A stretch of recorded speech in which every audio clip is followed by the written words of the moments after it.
Knowledge corner YouTube চ্যানেলে সবাইকে স্বাগত জানাই। আমি আলোচনা করছিলাম একাদশ শ্রেণীর ফার্স্ট সেমিস্টারের নমুনা প্রশ্নপত্র নিয়ে। এই নমুনা প্রশ্নপত্রের উত্তর সহ আলোচনার আজ তৃতীয় দিনের ক্লাস। আজ আমি আলোচনা করব মডেল কোশ্চেন পেপার 2 এর সমাধান নিয়ে। তো শুরু করছি মডেল কোশ্চেন পেপার 2 এর উত্তর সহ আলোচনা। প্রথম প্রশ্ন কি বলছে? মহীধর কাকে বলে? অর্থাৎ মহীধর বলা হয় পর্বতকে। বনযুক্ত ঔষধি, বনযুক্ত ঔষধি কি হবে? বনৌষধি। কথাশরিত সাগরে কোন রাজার বিজয়ের দীর্ঘ কাহিনী আছে?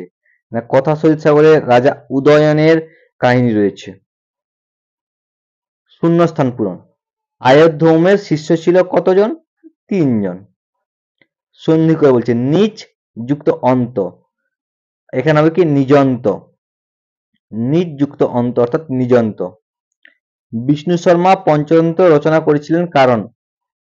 না, অমর শক্তির মূর্খ পুত্রদের শিক্ষাদানের জন্য। অর্থাৎ দাক্ষিণাত্যের মহিলার উপর নগরের রাজা যে অমর শক্তি ছিল, সেই অমর শক্তির 3 জন জড় বুদ্ধি সম্পন্ন পুত্র ছিল, বসু শক্তি, উগ্র শক্তি এবং অনেক শক্তি।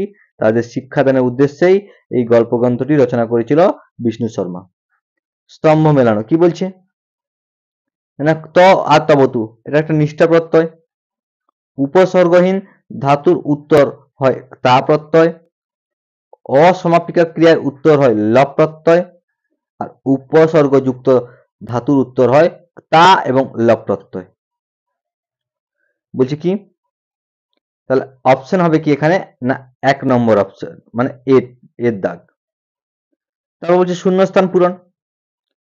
সত্র মানয়ামি বলছে আমি শীঘ্রই নিয়ে আসছি। কি নিয়ে আসছে? না, লৌহ শলাকান, অর্থাৎ লোহা শলাকা নিয়ে আসছে। কে নিয়ে আসছে? না, এটা রঙ্গিনে নিয়ে আসছে। সত্র মানয়ামি, তাড়াতাড়ি নিয়ে আসছে। বিবৃতির কারণ বেছে নিতে বলছে। গুরুদেব উপমন্যুকে বললেন লোভী হয়ে পড়ছে। কখন বলছিল? না, যখন উপমন্যু দ্বিতীয়বার ভিক্ষা গ্রহণ করে তার জীবিকা নির্বাহ করত। অর্থাৎ দ্বিতীয়বার ভিক্ষা করত বলে তাকে গুরু বলছিল তুমি এই করতে করতে লোভী হয়ে পড়ছো। 10 নম্বর প্রশ্ন কি বলছে? উভয় বর্ণের বিকৃতি হয়েছে এমন একটি সন্ধি, মানে যেখানে উভয় বর্ণ অর্থাৎ পূর্ব পদের শেষ বর্ণ এবং পরপদের প্রথম বর্ণ উভয় বর্ণের বিকৃতি হয়েছে। এখানে হচ্ছে মহৎ সকটম, মহৎ যুক্ত সকটম। মহৎ খণ্ডত বা তয়সন্ত, তয়সন্ত পরিণত হয়েছে চয়ে, আর সকটম তালবস, তালবস পরিণত হয়েছে ছয়ে। তাই উভয় বর্ণের বিকৃতি হয়েছে মহৎ সকটম। কোনটিকে আদি কাব্য বলা হয়? আদি কাব্য রামায়ণ, আর বাল্মীকিকে বলা হয় আদি কবি। কৃত প্রত্যয় যুক্ত হয় ধাতুর পরে, কৃত প্রত্যয় ধাতুর পরে যুক্ত হয়। সঠিক ঘটনাক্রম হচ্ছে উপমন্যুর গুরু ছিলেন আয়ধ্যৌম। উপমন্যু গরু চড়াতো। আয়ধ্যৌমের 3 জন শিষ্য ছিল। উপমন্যু প্রতিদিন সন্ধ্যায় গুরুকে প্রণাম করত। তাহলে কি হবে? এখানে 3 জন শিষ্য ছিল 1, উপমন্যু গুরু ছিল আয়ধ্যৌম 2, উপমন্যু গরু চড়াতো 3, আর উপমন্যু প্রতিদিন সন্ধ্যায় গুরুকে প্রণাম করতো। এটা হবে 4। তাহলে কি হবে? 3 1 2 4, 3 1 2 4। তাহলে এটা এর দাগে 3 1 2 4। সত্য মিথ্যা সঠিক বিকল্প বেছে নিতে বলছে। বলছে কি আচার্য একটি অজন্ত শব্দ, ঠিক আছে। এটা কাব্য একটি হলন্ত শব্দ, এটা ভুল। বাড়ি একটি সর্বনাম শব্দ, এটাও ভুল। দি একটি সংখ্যাবাচক শব্দ, এটা ঠিক। তাহলে অপশন হবে বি। ব্যুৎপত্তি নির্ণয় করতে বলছে। অর্পইত্যা কি হবে? না, রি যুক্ত, মানে রি ধাতুর উত্তর নিচ প্রত্যয় যুক্ত তা প্রত্যয়, এই দুটো মিলে হয়েছে অর্পইত্যা। রি যুক্ত নিজ যুক্ত তা হয়েছে অর্পইত্যা। ঋগ্বেদের নবম মণ্ডলের নাম কি? না, সোমমণ্ডল। বিবৃতির সঠিক কারণ। ব্যাঙেরা আশ্বস্ত হচ্ছে। বর্ষাকালে ব্যাঙেরা আশ্বস্ত হয় কারণ মেঘরাশি বর্ষণ করে চলছে, তাই ব্যাঙেরা আশ্বস্ত হচ্ছে। বালক শব্দের তৃতীয়ার বহু বচনের রূপ কি হবে? বালক, বালকৌ, বালকা, বালকম, বালকৌ, বালকান, বালকেন, বালকাভ্যাম, বালকই। কি হবে তাহলে? বালকই। কপালীর জুতো কোন প্রাণীর মুখে দেখা গিয়েছিল? কুকুর। তারপর বলছে সত্য মিথ্যার সঠিক বিকল্প, অর্থাৎ কি বলছে? ভূ লং প্রথম পুরুষ বহু বচন, ঠিক আছে। অভবন। ভূ লিট মধ্যম পুরুষ বহু বচন, ভবিষ্যৎ, এটা ভুল আছে, এটা বিসর্গ হতো না। ভূ লট মধ্যম পুরুষ দ্বিবচন, ভবত, এটাও ভুল আছে কারণ এখানে বিসর্গ হতো। ভূ লিট উত্তম পুরুষ এক বচন, ভবিষ্যামি, এটাও ঠিক আছে। তাহলে উত্তর হবে এখানে কোনটা? না, এখানে উত্তর হবে সি এরটা হলেও, কিন্তু এখানে সি হলেও এখানে একটা বিসর্গ ভুল আছে, কিন্তু এখানে কোনো অপশনটাই নেই, তাই এখানে সি ও করার দরকার নেই, কারণ সঠিক উত্তর হবে যেটা আমি বললাম, সঠিক উত্তর হবে 1 আর 2, মানে 1 আর 4 ঠিক, 2 আর 3 ভুল, এরকম কোনো অপশন নেই, তাই এখানে কোনোটাই হবে না। পরীক্ষায় তোমাদের অবশ্যই সঠিক অপশন থাকবে।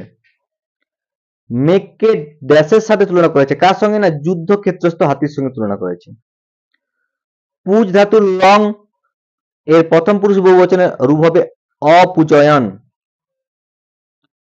বালখিল্য সূক্ত ঋগ্বেদে কোন মণ্ডলে রয়েছে? না, অষ্টম মণ্ডলে। ঋগ্বেদে বালখিল্য সূক্তের সংখ্যা 11টি, সেটি রয়েছে অষ্টম মণ্ডলে। তারপর আবার শূন্যস্থান পূরণ বলছে কি? গম যুক্ত ড্যাশ মস সমান গচ্ছাম, না লট। কপালে কি দিয়ে বৈদ্যকে আক্রমণ করেছিল? নখ ও দাঁত দিয়ে। ড্যাশ দৃশ্যতে হবে ময়া দৃশ্যতে। উপমন্যু ভিক্ষাদ্রব্য এনে কাকে দিত? গুরুকে। বলছে সত্য মিথ্যার বিকল্প, এপিক শব্দের বাংলা অর্থ মহাকাব্য, এটা ঠিক।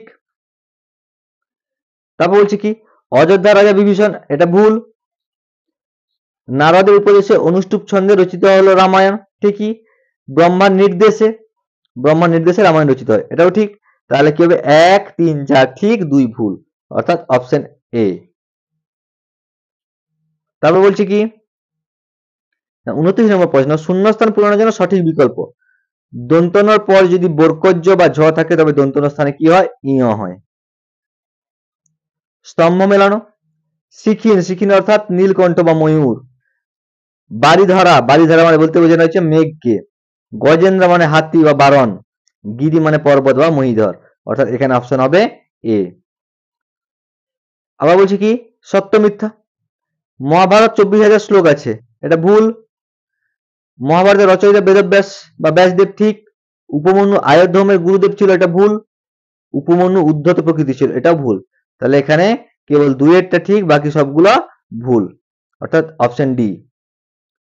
যম জমির কথোপকথন রয়েছে কোথায়? না, দশম মণ্ডলের সূক্তে। 10 সূক্তে বলছে কি? না, দশম মণ্ডলের 10 সূক্তে রয়েছে কি? না, যম এবং জমির কথোপকথন। ব্যঞ্জন সন্ধি ড্যাশ নামে পরিচিত? না, ব্যঞ্জন সন্ধি হল নামে পরিচিত। ব্যঞ্জন সন্ধিকে আরেক নাম কি? হল। স্তম্ভ মেলাতে বলছে কি? গোঘৃত খাওয়ার পরামর্শ দিয়েছিল কে? না, বৈদ্য। বনস্পতি ঘি খাওয়া উচিত মনে করেছিল কে? কপালী। নতুন মাদুর ব্যবহার উচিত মনে করেছিল কে? রঙ্গিনী। ডাক্তার ডাকতে গিয়েছিল কে? মন্থরা, অর্থাৎ অপশন বি। তারপর বলছে 35 নম্বর প্রশ্ন, সত্য মিথ্যার বিকল্প।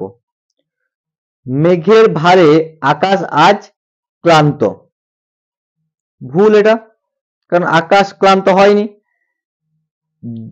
তারপরে বলছে বিশ্রাম শেষে আকাশ গর্জন করতে করতে এগিয়ে চলছে, এটাও ভুল।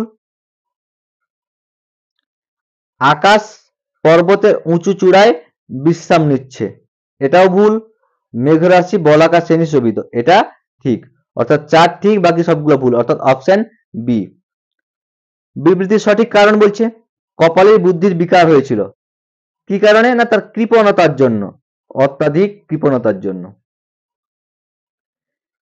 সামবেদ বেদের কটি? না, দ্বিতীয় ভাগ। বেদের দ্বিতীয় ভাগ হচ্ছে কি? সামবেদ, সামবেদ বেদের দ্বিতীয় ভাগ। রামায়ণ অবলম্বনে কালিদাস রচিত মহাকাব্যটি হলো কি? না রঘুবংশম। হিতোপদেশের প্রথম খণ্ডের নাম মিত্রলাভ। হিতোপদেশের 4টা খণ্ড, মিত্রলাভ, সুহৃদ ভেদ, বিগ্রহ, সন্ধি। প্রথম খণ্ড মিত্রলাভ। তারপর বলছে তথ্য ভিত্তিক সঠিক বিকল্প। একটা তথ্য দেওয়া আছে কি, হস্যই এবং হস্যই সন্ধির সন্ধি হয় দীর্ঘই। হস্যের হস্যের মিলনে মিলন হয় কি দীর্ঘই। এখানে কোনটা হবে তাহলে, অতীব, অতয়স্যই যুক্ত ইব, হস্যইব, তাহলে এটা ঠিক।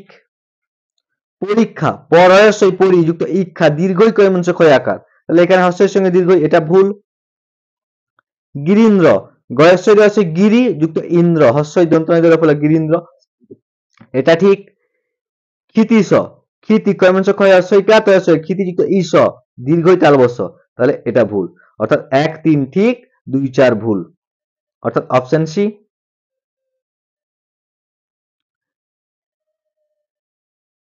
এই মডেল কোশ্চেন পেপার 2 বা নমুনা প্রশ্নপত্র 2 এর আলোচনা উত্তর সহ যে আলোচনা করলাম সেটা প্রত্যেকে আশা করি বুঝতে পেরেছো এবং উত্তরগুলোও তোমরা প্রত্যেকে বুঝতে পেরেছো। এর আগে যে আমি কোশ্চেন পেপারগুলো আলোচনা করেছিলাম তার ভিডিও তোমরা এই ভিডিও ডেসক্রিপশন বক্সে পেয়ে যাবে। পরবর্তী দিন আমি নিয়ে আসছি মডেল কোশ্চেন পেপার 3 এর আলোচনা নিয়ে। আশা করি প্রত্যেকে এই কোশ্চেন পেপারের ভিডিওগুলো মনোযোগ সহকারে দেখছো, কারণ এইগুলো দেখলেই তোমরা পরীক্ষা এগুলো থেকে অবশ্যই কমন পেয়ে যাবে। তো ভিডিও ভালো লাগলে চ্যানেলটাকে সাবস্ক্রাইব করে দিও, লাইক, কমেন্ট এবং শেয়ার করে দিও।